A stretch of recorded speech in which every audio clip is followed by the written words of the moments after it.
Hi there, and welcome back to my channel. My name is Marianne Vanderdusen. I'm an artist and educator committed to helping you find empowerment through art.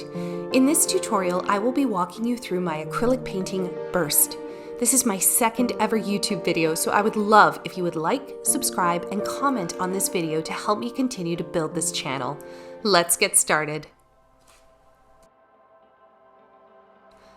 I start by getting the drawing onto a primed, toned, and sanded canvas. Then I outline the drawing with watered down burnt umber paint. Since my painting has a dark background, putting this first layer in allows me to see where I'm going and create a rich, warm background as an undertone. If you are new to acrylic painting, I strongly recommend downloading my free 36-page ebook, Introduction to Acrylic Painting, which will walk you through some of the basics that I don't cover in this video, such as priming and sanding your canvas, transferring your drawing, creating a wet palette, and more.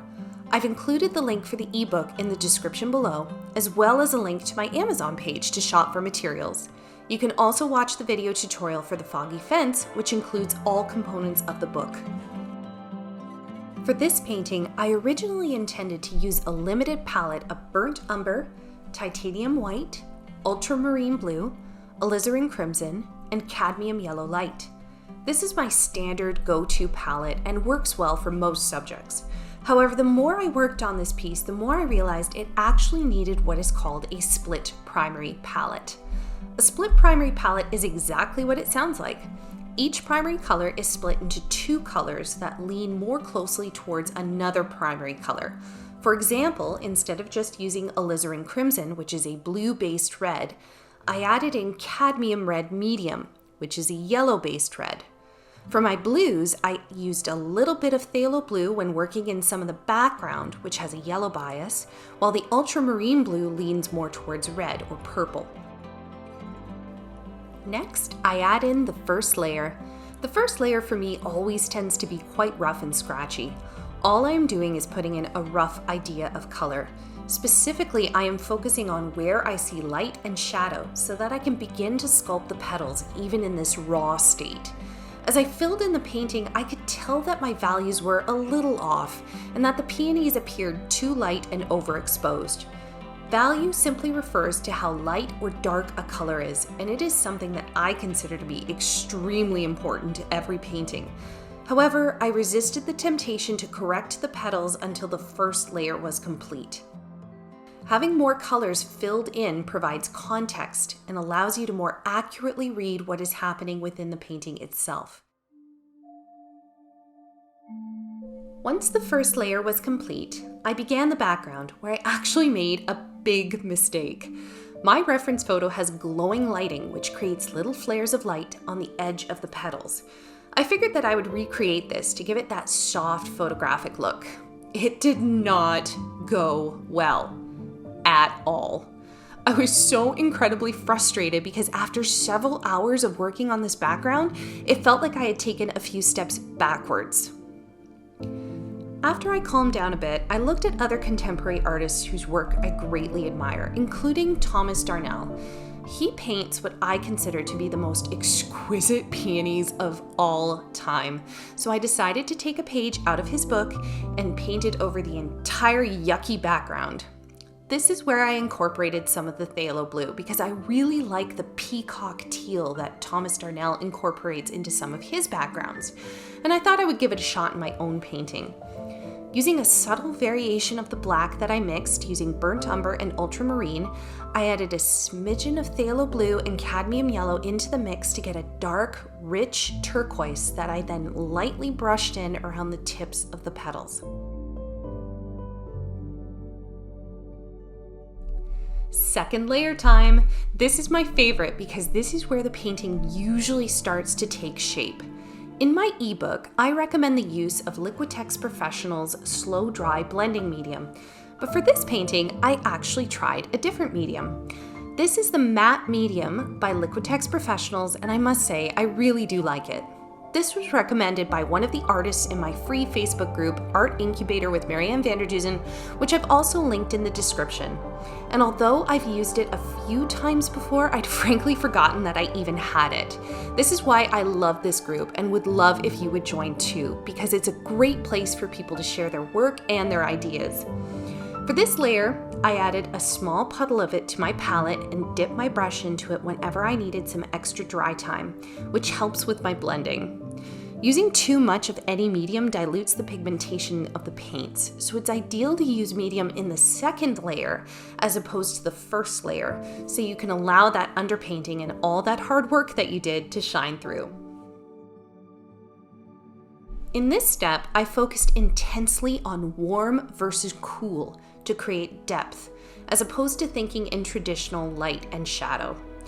All of the highlights on the tips of the left flower had a cool tint to them, while the main petals themselves were warmer.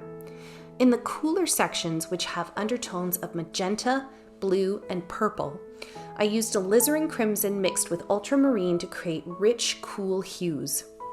When I wanted warmth, I would use a base of cadmium red medium instead. When I needed to darken my colors, I would add a combination of ultramarine blue and burnt umber, which together creates black. I love creating grays and blacks using burnt umber and ultramarine blue because then I'm in control of whether that black is warm or cool. This gives me great flexibility for creating a large but subtle range of colors. It's this subtlety that I think really sells the realism of this painting and really any painting. I think that half of painting is teaching yourself to see color properly, as opposed to going by what you think you know. For example, we're taught from an early age that trees are green, water is blue, and clouds are white.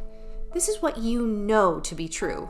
However, when you train your eyes to see without preconceived ideas, you'll begin to see that trees can be blue, water can be red, and clouds can be brown. It takes a lot of practice, and even after years of painting, it's still something I find myself actively working on.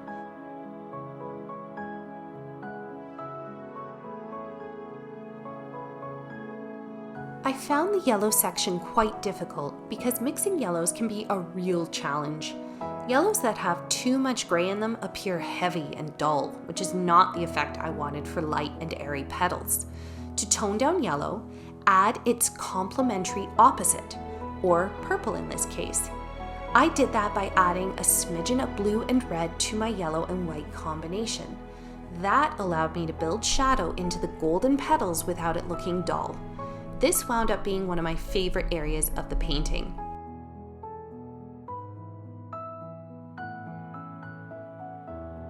For the final flower on the right, subtlety was key.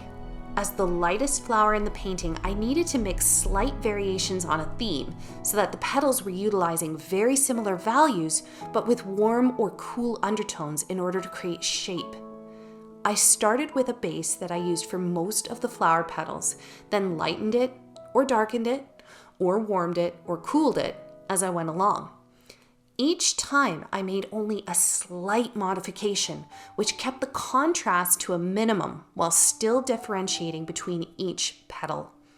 One of the challenges of working with acrylics is that the paints often dry a shade or two darker than how they appear when you first mix them. However, if you know it's going to happen, it's often easier to deal with and anticipate when it happens.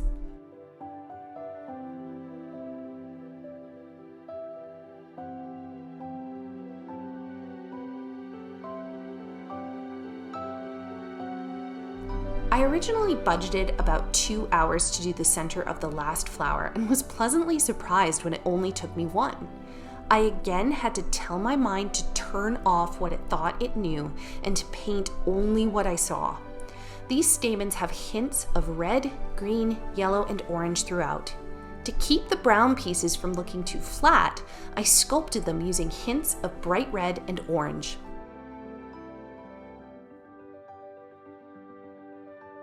Once they were complete, I finished the final petals that surrounded the center, adding in hints of pure white to create the greatest contrast in the painting and to pull your eye to the heart of the peony.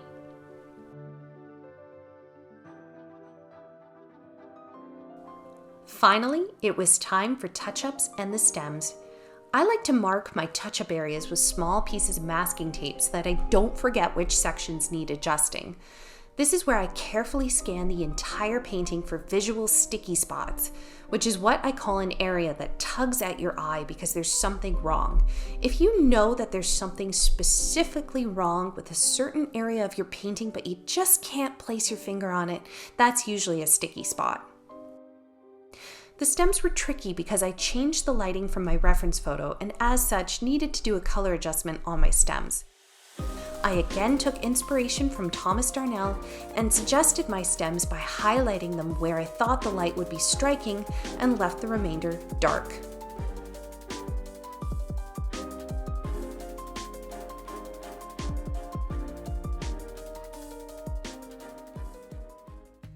After approximately 3 weeks of on and off work, this 30 by 40 inch painting is complete. Thank you so much for following along with this tutorial, and if you have any questions, please don't hesitate to write me a comment below, and don't forget to like and subscribe if you haven't already. You can follow me on Facebook by searching Marianne Vanderdusen Visual Artist, and on Instagram at Marianne Vanderdusen. Tag me in any artwork that you'd like for me to look at, especially paintings inspired by this video. Keep making your life beautiful, and I'll see you in the next video.